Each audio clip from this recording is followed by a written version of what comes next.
히브리서도 어느덧 마지막 장에 이르렀습니다. 1장 1절로부터 9장까지 히브리서 기자는 그리스도의 탁월하심에 대해서 말씀하고 그리스도의 탁월하심을 깨닫지 못하고 믿음의 길에서 벗어난다든지 혹은 영적 성장을 이루지 못하는 것이 얼마나 어리석고 얼마나 무서운 일인지에 대해서 경고하고 있습니다. 히브리서 10장에서는 이와 같은 그리스도의 공로를 의지해서 하나님 앞으로 나아가자. 결코 믿음의 길에서 뒤로 물러나서는 안 된다. 이렇게 권면하고 히브리서 11장에서는 믿음으로 하나님 앞에 나아갔던 사람들, 믿음의 사람들에 대해서 말씀을 하고 히브리서 12장에서는 징계의 문제, 하나님의 징계의 문제를 오해해서 하나님의 사랑을 깨닫지 못하는 사람들에 대해서 또 하나님의 은혜를 가볍게 여기는 사람들에 대해서 이것이 얼마나 무섭고 두려운 일인지 말씀하고 있습니다. 그리고 이제 히브리서 13장 마지막 이 히브리서 서신을 마감하면서 결론적으로 몇 가지 권면을 하고 있는데 크게 두 가지로 권면을 합니다. 첫 번째는 형제를 사랑하라는 것이죠. 형제 사랑하기를 계속하고 이렇게 말씀하고 있는데 1절부터 6절까지는 바로 이 형제 사랑에 대하여 말씀하는 내용입니다.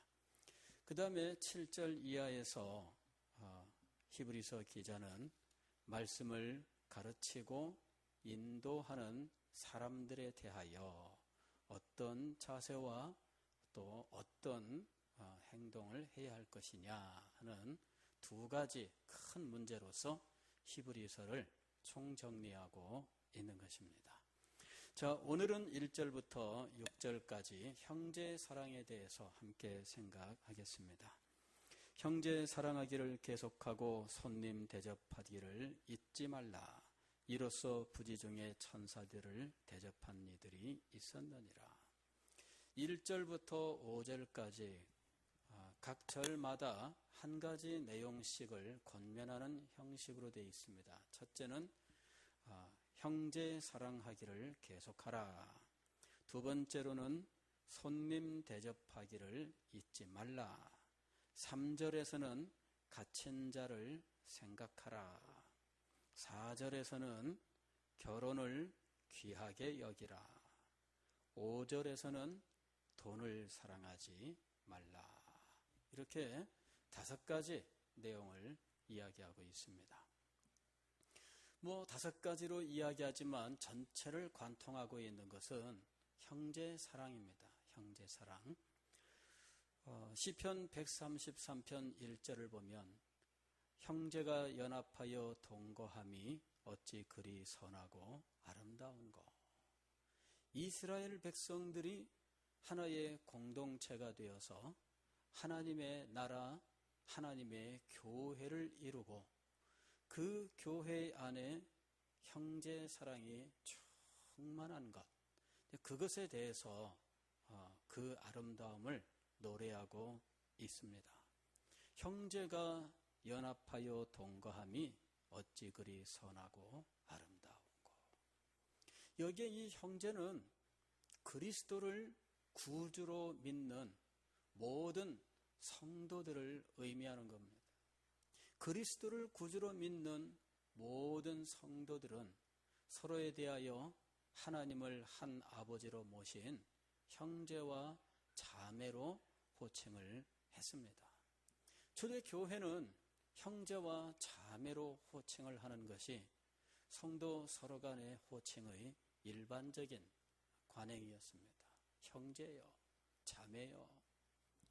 왜냐하면 우리 모두는 하나님을 한 아버지로 모신 한 가족과 같기 때문이죠.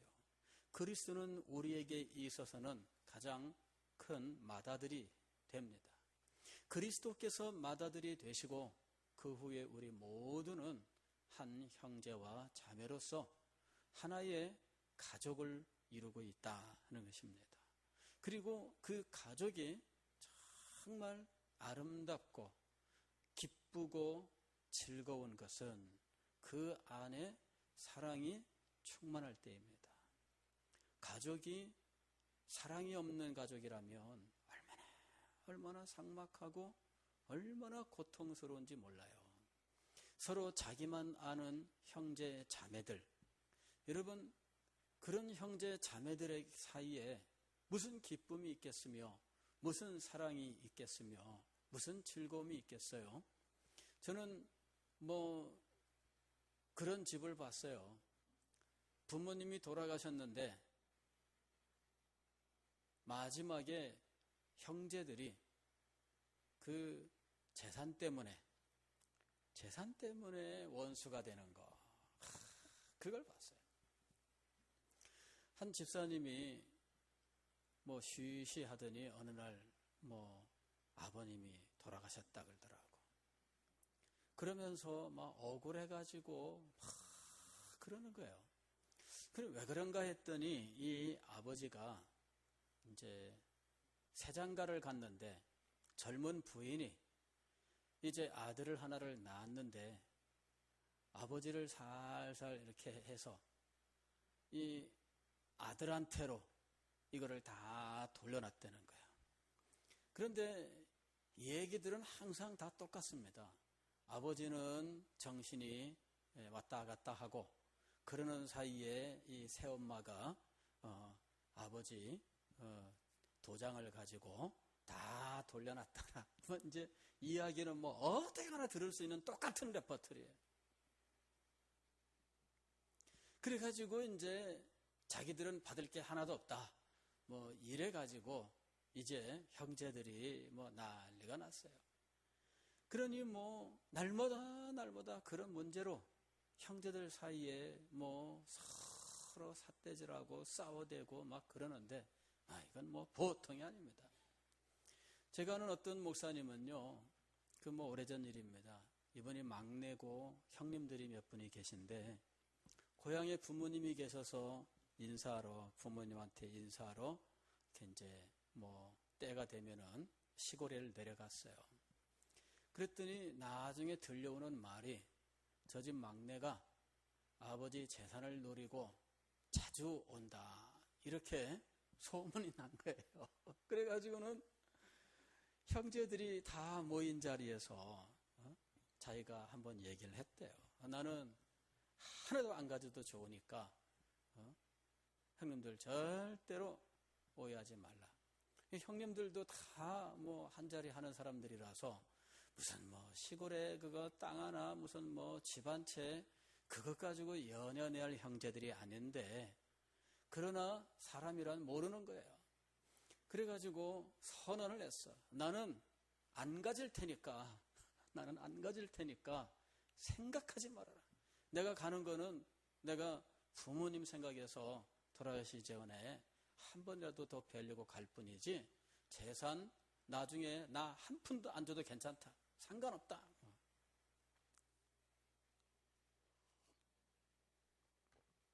정말 사랑의 심정으로 해도 오해가 있으면 정말 그 오해가 깊어지는 시대입니다. 그래서 색안경 끼고 실제 안 그런데도 불구하고 다른 사람들은 다 그렇게 봐요. 그래가지고 저 집 막내가 그거 아버지 어머니 이제 죽으면 그거 가져가려고 공작하고 있다. 이래. 그 누구 입에서 나오는 말이냐? 친척들 입에서 나오는 말이에요. 그 동네 친척들이 하는 말이에요. 그러니 세상이 어찌 되려고 그러는지 가족 사이에 사랑이 없어요. 또 가족 사이에 자기 해야 될 도리를 하지 않으면 얼마나 불행한지. 제가 아는 어떤 목사님은요, 어느 날 밤에 자다가 돌아가신 아버지를 본 거야. 돌아가신 아버지를 봤는데 그 돌아가신 아버지 그 표정, 얼굴 표정을 보고 그 다음에 이 아버지에 대해서 자기가 속에서 마음이 나와서 이제 통곡을 했대요. 그래, 눈을 떠보니까 꿈이야. 내가 왜 아버지 꿈을 꿨나. 근데 그분은 정말 아버지하고 안 친했거든요. 아버지하고 정말 안 친했어. 아버지는 자기가 어릴 때 집안의 재산 다 가지고 그저 이 타지로 나가서 자기만 재밌게 잘 산 분이야. 그 자기는 고향에 남겨져 가지고 할머니 밑에서 자기 동생들하고 정말 끼니를 걱정하면서 컸어요. 근데 아버지는 선대로부터 내려오는 재산을 자기가 즐기는데 다 쓰면서 다닌 거야. 수십 년을. 그리고는 어느 날 새엄마라 그러면서 또 동생들 데리고서는 다 망해가지고 나타난 거야. 이 사람들은 이제 형제들은 다 컸어요. 그리고 다 자기들 살 만큼 돼. 근데 아버지가 뒤늦게 그 어머니라 그러면서 새어머니하고 그 동생하고 망한 모습으로 나타난 거예요. 그 아버지를 모신다고 그래도 또 아버지라고 그러니 어떡합니까? 큰 소리 치는 이 아버지 기가 안 죽었어. 그럼 어떡합니까? 기가 안 죽은 아버지. 그래 이 목사요 장로요 그 형제들이 그런데 그 아버지를 어떻게 하겠어요? 외면 못 하잖아요. 그러나 속마음으로는 해결이 안 된 거예요. 자기가 목사님이고 자기 동생이 장로님이고 또 살 만큼 살고 그러니까는 아버지에 대해서 이렇게 거처로도 마련해 드리고 이렇게 하지만 마음속에 해결이 안 되는 거예요. 수십 년 동안 이 집을 떠나서 마음대로 살면서 자기는 어린 시절부터 고생하며 커가지고 정말 이 어렵게 살아왔던 이런 것들이 안 떠나는 거죠. 이 아버지는 아들 따라서 예수를 믿고 그리고 돌아가시고 다 하셨지만 그러나 돌아가셨는데도 해결이 안 되는 거예요. 몇 년의 세월이 흐르고 꿈속에서 아버지를 보면서 대성통곡하면서 드디어 자기 마음속에 이게 풀리는 거예요. 그러면서 이 가족의 중요성, 자기의 역할이 있잖아요. 부모는 부모로서의 역할이 있고 자녀는 자녀로서의 역할이 있습니다. 물론 누구나 다 부자는 아니죠. 부모가 부자여야 좋은 부모고 훌륭한 부모일 수는 없잖아요. 그렇게 말할 수는 없잖아요. 부모가 비록 가난하더라도 자녀들을 사랑하고 자녀들을 위해서 그 가정을 건전하고 아름답게 잘 지키고 그러면서 정말 노력을 해 나가는 가정이라면 경제적으로 여유가 있느냐 이런 걸 떠나서 정말 아름다운 가정을 이룰 수 있다는 거죠. 잠언에도 그런 말씀이 있잖아요. 집에 고기가 많은데 불화한 가정보다 가난하면서도 서로 화목한 가정이 얼마나 귀하냐. 부자여야 부모 역할을 다 하는 거 아닙니다. 가난해도 자녀를 사랑하고 자녀가 가는 모든 길에 부모들이 건전한 뒷받침, 그 건전한 가치관과 인생관을 가지고 꿋꿋하게 살아갈 수 있다면 그 자녀들은 이 세상에 나아가서 결코 뒤로 물러나지 않습니다. 근데 이 돈만이 최고인 것처럼 생각하는 사람 밑에서 그 자녀들이 그런 가치관을 가지고 큰다면 그 가정이 어떻게 되겠어요? 여러분, 각자 자기의 역할이 있습니다. 그럴 때 그 역할들을 성실하게 하면서 그 관계가 사랑의 관계가 될 때 얼마나 아름다운지 몰라요. 형제가 연합하여 동거함이 어찌 그리 선하고 아름다운고. 형제와 자매란 말이 있고 하나님이 한 아버지이기 때문에 가정의 문제에 대해서 잠깐 말씀을 드렸습니다만은, 그러나 여기에 이 말씀은 기본적으로는 교회에 대한 이야기입니다. 교회가 이런 교회가 돼야 된다는 이야기죠. 교회에 오면은 말 한마디 하는 것도 겁나요. 이 말을 해놓고 내가 나중에 무슨 말을 들을까, 이게 겁나서 말을 못하는 사람이 있어요. 그러면 그 교회가 무슨 기쁨이 되겠습니까?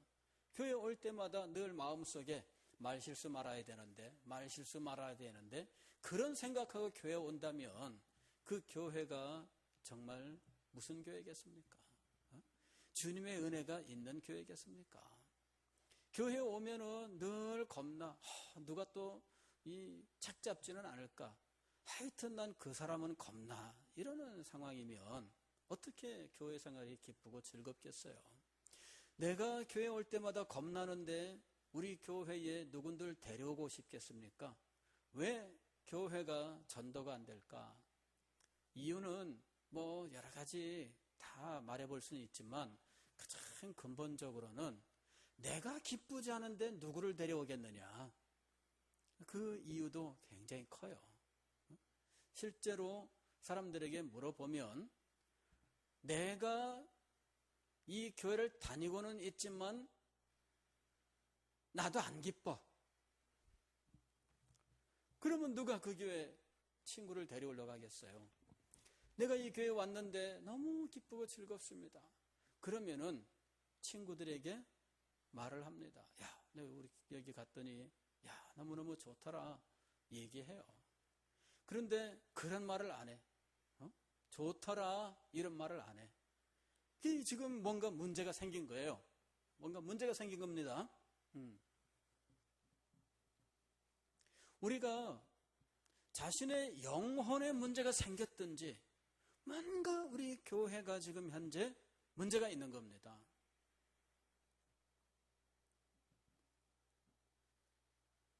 교회는 가면은 편안하고 내가 무슨 말을 하더라도 나를 감싸주고 나를 이해해주고 나를 격려해 줄 것이다. 그런 믿음이 있어야 되잖아요. 교회 오면은 성도들이 서로 사랑으로 감싸주고 서로 숨겨주고, 누가 무슨 말을 어떻게 했다더라, 누가 무엇을 어떻게 했다더라 말이 되어서 이것저것 이 말이 퍼져나가고, 그것 때문에 뒤에서 수근수근 되고, 그것 때문에 신경 쓰고, 누가 무슨 말 한마디를 하면 그 말 한마디를 저게 무슨 의미일까 해석하기 위해서 밤잠을 못 이루고 고민해야 되고, 그러면 그 교회 생활이 얼마나 피곤하고 힘들겠어요? 그렇게 힘들고 피곤한 교회에 누가 자기 친구를 데려오고 싶겠으며 누가 자기 친지들을 데려오고 싶겠어요? 그리고 그런 교회에 누가 애착을 가지겠습니까? 형제 사랑하기를 계속하고, 이 말은 굉장히 중요한 말씀이에요. 지금 히브리서에서 어떤 상황을 배경으로 이 말씀들을 하고 있었느냐 하면, 믿음의 길에서 떠나는 사람들 때문에 그 믿음의 길에서 떠나가는 사람들에 대하여 그러면은 안 된다, 이것을 말씀하기 위해서 히브리서를 기록한 겁니다. 1차적으로는 믿음의 내용, 즉 진리를 바로 깨닫지 못한 이 유대인들의 문제입니다.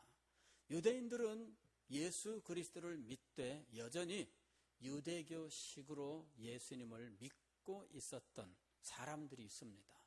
그 사람들이 어느 정도 시간이 흐르고 나면 과거로 돌아가 버리는 거예요. 그런 사람들에 대해서 1차적으로 유대교로 돌아갈 필요가 없다. 왜? 이미 그 구약의 메시지는 신약에서 완성이 되었는데, 이 신약에서 그리스도에게서부터 모든 것이 다 완성된 거다. 그러면서 그리스도는 모든 계시의 주인이시고 천사보다 탁월하고 아론과 모세보다 탁월하고 아론보다 탁월하고 그는 멜기세덱의 반차를 좇은 대제사장으로서 하나님께서 속죄제물, 화목제물로 삼으신 분이다. 이러면서 예수 그리스도로 말미암아 구약의 모든 예언들이 완성되었기 때문에 돌아가면 안 된다. 이런 문제에 대해서 말씀을 했던 거예요. 그런데 왜 사람들이 진리를 바로 깨닫는데 이렇게 더디냐 하는 거죠. 진리를 깨닫는데 사람들이 너무나 더뎌요. 이유는 무엇이냐? 본인이 노력을 안 하는 것도 있겠지만 주변의 형제 자매들의 도움이 없는 문제도 있는 겁니다. 형제 자매들의 도움이 없으면 믿음이 성장하지 않습니다. 여러분 한번 보세요. 최근에 무슨 어떤 프로를 보니까는 오남매를 데리고 아버지가 등장했어. 축구선수 이동국. 첫째 딸 쌍둥이, 둘째 딸 쌍둥이, 그리고 셋째가 이제 다섯 번째가 막내 아들이에요. 아들은 이제 보행기 타면서 막 이렇게 손을 드는 단계입니다. 근데 아버지 혼자서 이 5명의 애들을 제대로 돌볼 수 있을까? 돌볼 수 없잖아요. 그죠? 요새 젊은 사람들 애기 하나만 낳아도 이 애기 하나 데리고 얼마나 힘들어해요. 그죠? 잘잘잘 매고 어떻게 될지 몰라서 그러는데 쌍둥이 나봐요. 혼자서는 감당할 수 없어요. 그런데 5명을 어떻게 데리고서는 하다못해 밥이라도 한 끼 먹일 수 있느냐는 거예요. 그런데 신통하게도 같은 애들인데 첫째, 둘째 딸 쌍둥이가 그래도 지들이 크다고, 걔네들이 초등학교 아마 1, 2학년이나 될 것 같은데 걔네들이 밑에 동생들을 살펴주는 거예요. 야, 신기하대요. 그걸 보니까 아버지 혼자서라도 5명의 애들을 돌보는 것이 물론 이렇게 한 명 애를 돌보는 것과는 다르겠지만 그래도 가능하더라고.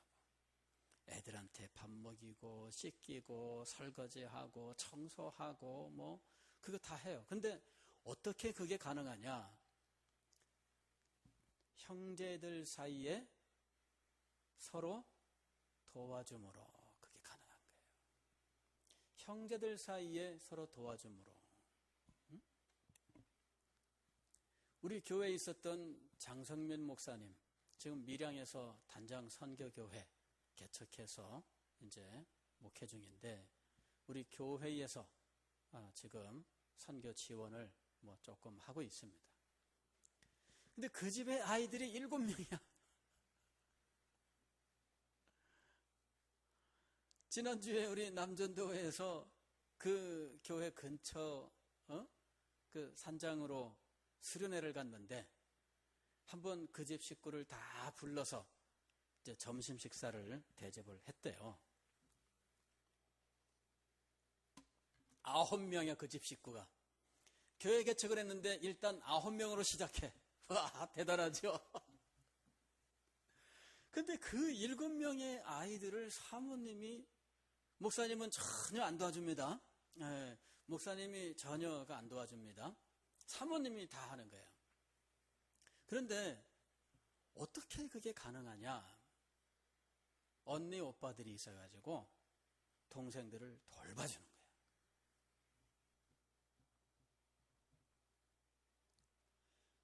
교회의 성도들이 신앙이 성장하는데 물론 목사님이 잘 가르치고 목사님이 앞에서 잘 이끌어 나가고 중요하지요.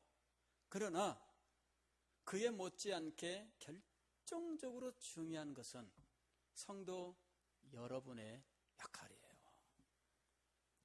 그래야 그 교회가 진정으로 아름다운 교회입니다. 성숙한 성도들이 있어서 이 성도들이 사랑으로 다른 형제 자매들을 섬길 때, 그때 비로소 어린 성도들이 돌봄을 받고 그 속에서 믿음이 성장하고 그 속에서 장성하게 되고 그 사람이 또 다른 어린 성도들을 섬기게 되는 거죠. 자, 왜 성도들이 믿음의 길에서 떠날까? 왜 믿음이 더디 성장을 할까? 이유는 많겠지만 결정적인 이유 중에 하나는 성숙한 성도들이 있고 이 성숙한 성도들이 어린 성도들을 진리로 돌봐줄 수 있느냐 하는 거죠. 성숙한 성도는 그 교회 오래된 성도를 가리키는 게 아닙니다. 오래는 됐는데 성숙하지 못한 사람은 있을 수 있어요. 그것이 사실은 현재 우리가 지상교회에서 많이 애통해하는 문제 중에 하나입니다. 교회에 나온 지는 오래됐는데 성숙하지는 못한 성도들, 그럴 때 이 성도들은 오히려 다른 성도들 믿음 성장을 방해하고 그 성도들을 자리 잡지 못하게 하는 중요한 요인이 되는 거죠. 문제는 뭡니까? 성숙한 성도가 있어야 돼요. 성숙한 성도들. 그래서 이 성숙한 성도들이 언니가 되고 이 성숙한 성도들이 오빠가 되어서 밑에 후배들을 잘 섬겨줄 때, 그때 이 어린 성도들이 믿음이 성장하는 거예요. 형제 사랑하기를 계속하고, 이게 얼마나 중요한지 모릅니다. 자신만을 생각하는 사람은 믿음의 성장과 견고함이 없습니다.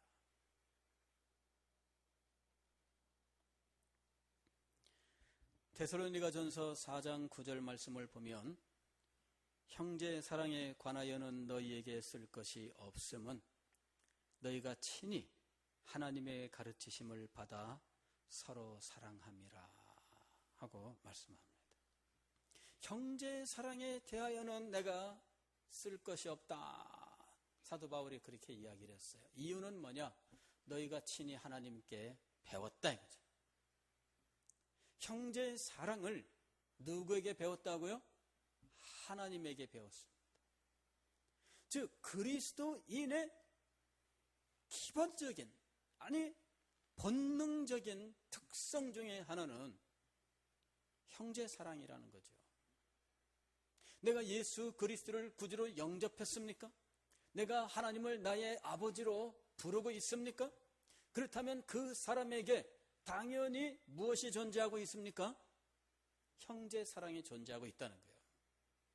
그리스도인이냐 그리스도인이 아니냐 분별할 수 있는 시금석 중에 하나는 그가 형제를 사랑하느냐 사랑하지 않느냐라는 거예요. 형제 사랑은 해도 좋고 안 해도 좋은 그런 것이 아닙니다. 그리스도인이면 당연히 형제 사랑이 그의 본성에 자리 잡고 있다는 거죠. 이것이 사도 바울의 말씀입니다. 형제 사랑에 관하여는 너희에게 쓸 것이 없음은 너희가 친히 하나님의 가르치심을 받아 서로 사랑함이라. 요한일서 3장 16절도 이렇게 말씀합니다.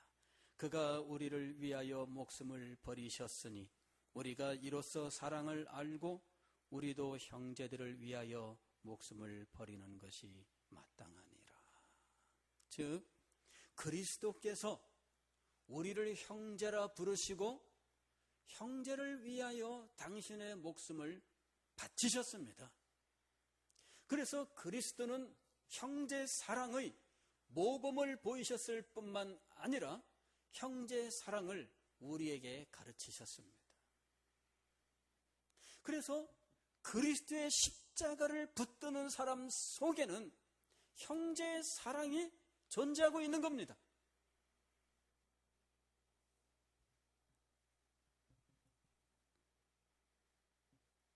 형제의 사랑은 그리스도인의 필연적 덕목이다 하는 것이 성경의 가르침이에요.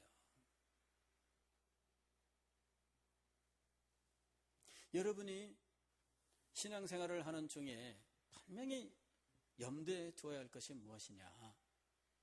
나 하나만 어떻게 잘 지켜야 되겠다, 그런 생각이 아니라 형제를 사랑하고 연약한 성도를 돌보고 어떻게 해서든지 내가 돌보는 사람이 되어야 되겠다. 그것이 우리가 가져야 되는 기본적인 생각이에요. 자기 하나 믿음 지키기도 힘들고 그것 가지고도 절절절 매고, 그것이 아니라 자기의 믿음이 서 있는 것은 분명하고 자기의 믿음을 견고하게 세우는 것은 당연하고, 나아가서 다른 형제와 자매들을 사랑하고 섬기고 돌보고 세워줘야 된다, 그 얘기입니다. 형제 사랑하기를 계속하고 이건 뭐예요? 몇 번 해보고 중단하는 걸 말하는 게 아니에요. 우리 중에 한때는 형제 사랑으로 열심히 섬기던 경험들 다 한 번씩은 가지고 있지 않겠습니까? 근데 처음에 신앙생활 시작하면서 막 넘쳐날 때 그때는 얼마든지 그런 마음이 들지 않겠어요? 아니면 자기들끼리 뜻이 맞는 사람들이 어떻게 뭉쳐지면 그 사람들 사이에는 말할 수 없는 사랑이 넘쳐나지 않겠습니까?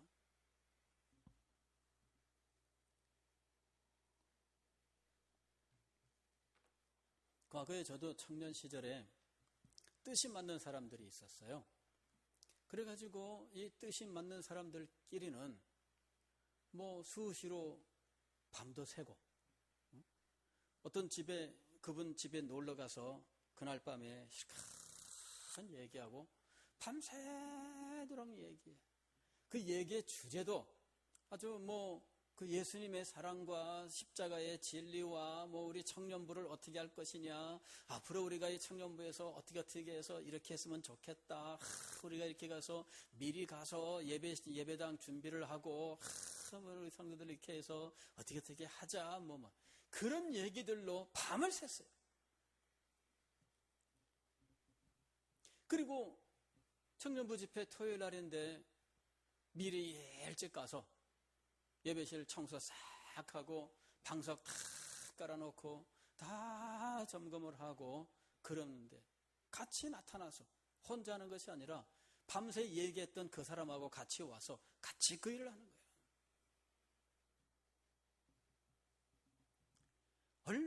얼마나 마음이 기쁨이 있는지 참 좋아요. 청년부 집회 9시 반 이렇게 10시 이렇게 끝나고 나면은 또 다음에 뭐 할 건지 임원회 모이고 뭐 하고, 우리가 토요일 날 모였는데 끝나고 나면은 12시 반. 그러면 그제서야 자매들 집에다 데려다 준다고 또 쫙 돌고 오면은 새벽 1시가 넘어. 새벽 1시 넘어 집에 돌아와서 4시 20분에 새벽 기도에 있는데 주일날 새벽 기도 가는 거예요. 근데 기뻐요. 왜? 혼자 하는 게 아니니까. 이 사람 보고 같이 하는 거예요, 지금. 그런 사람들이 여러 명이 있었어요. 여러 명이. 그러니까 다 같이 힘이 나죠. 그런데 문제는 뭐냐? 얼마나 가느냐 하는 거죠. 그게 얼마나 가느냐. 그게 정말 성령의 역사였고 하나님께서 친히 가르치신 것이라면 그것은 평생을 갑니다.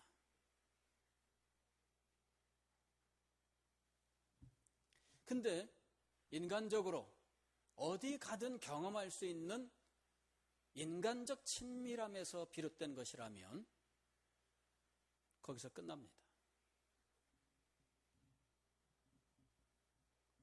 자, 지금 히브리서 기자가 우리에게 말씀하고 있는 것은 인간적 친밀함으로 어쩌다가 뜻이 맞는 사람들이 함께 만나서 그 기간 동안 북적대다가 사라지는 그런 것을 말하고 있지 않아요.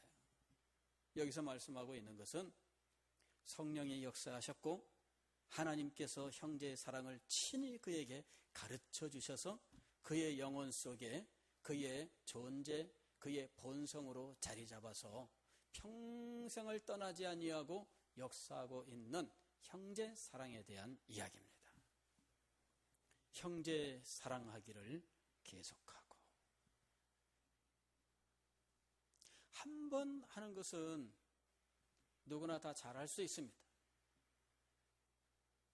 한 번 마음을 정해서 해보자. 그렇게 해서 한 번 하는 거는 그건 힘이 안 들어요. 문제는 2번, 3번, 4번, 5번, 6번, 7번, 8번 변함없이 계속되느냐? 변함없이. 형제 사랑하기를 계속하고 라는 말은 변함없이 라는 말입니다. 변함없이. 변함없이 형제를 사랑하라. 변함없이 자매를 사랑하라.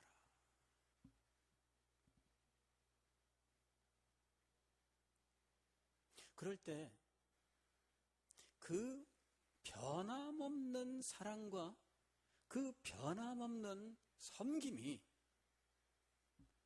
다른 형제 자매들을 감동시키는 거예요. 감동은 어디에서 옵니까? 물론 섬김이 크고 사랑이 클 때 감동이 오겠죠. 그러나 진정으로 어떤 사람의 인격 속에 열매를 맺기 위해서는 그가 행한 일이 진정이었고 변함이 없을 때입니다. 그렇잖아요? 앞에서는 뭐 그냥 저 간이라도 빼줄 것처럼 했는데 땡 하고 종치니까 끝. 그리고 사라지는 거야. 그러면 어떻게 되는 거예요? 그게 역할만 한 거잖아요. 그죠? 역할만 했을 때 얼마나 배신감이 들겠어요. 저게 정말 나를 사랑하는 것이 아니라 저게 역할을 하고 있었던 거구나. 그러면은 받았던 감동도 다 사라지고 욕밖에 안 남을 거 아니에요? 왜 변함이 없이 계속해서 사랑을 해야 되느냐? 그것이 우리의 본성에 속한 일이기 때문이고요. 그 다음에 변함이 없이 계속되어야 열매를 맺기 때문입니다. 역할만 해서 내가 새가족부 맡아 있을 때만 새가족한테 잘하고 그 다음에 이거 끝나니까 땡, 나 이제 끝났어? 그리고서는 퇴근하는 사람처럼 싹 사라지는 거예요. 그러면은 이게 뭔가 혼란이 오지 않겠어요? 나는 나를 사랑해서 나를 진정으로 섬기는 줄 알았는데 이게 뭐냐 이거죠. 변한 거예요. 형제 사랑하기를 계속하고. 여러분, 교회는 이 한마디에 달려 있는 겁니다. 진리가 그 교회 안에 바르게 선포되고 진리가 세워지는 것, 이것이 근본적인 거겠죠. 그런데 이 진리가 그 교회 안에 계속 살아 역사하기 위해서 우리에게 필요한 게 뭐냐 이거죠. 진리가 역사하기 위해서 우리한테 필요한 게 무엇입니까? 진리로 성도들이 성장하기 위해서 우리에게 필요한 것이 무엇입니까? 성도들이 진리 위에 굳게 서 있기 위해서 그 견고함에 필요한 것이 무엇입니까? 형제사랑. 형제사랑이 없으면 진리 위에 세워지지 않아요. 견고해지지 않아요. 성장하지 않아요. 이 형제사랑이 얼마나 중요한지 알아야 됩니다.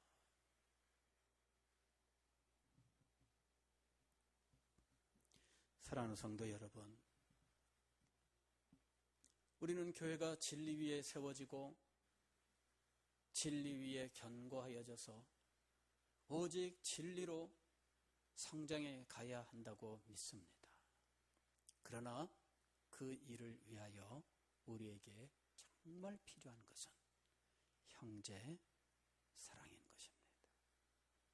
우리 스대신 교회는 진리 위에 세워진 교회요, 형제 사랑으로 성도들이 서로 섬기면서 이 진리 안에서 그 믿음이 장성하고 견고해지고 하나님의 나라가 창대케 되는 자리에 나갈 수 있기를 주의 이름으로 축원합니다.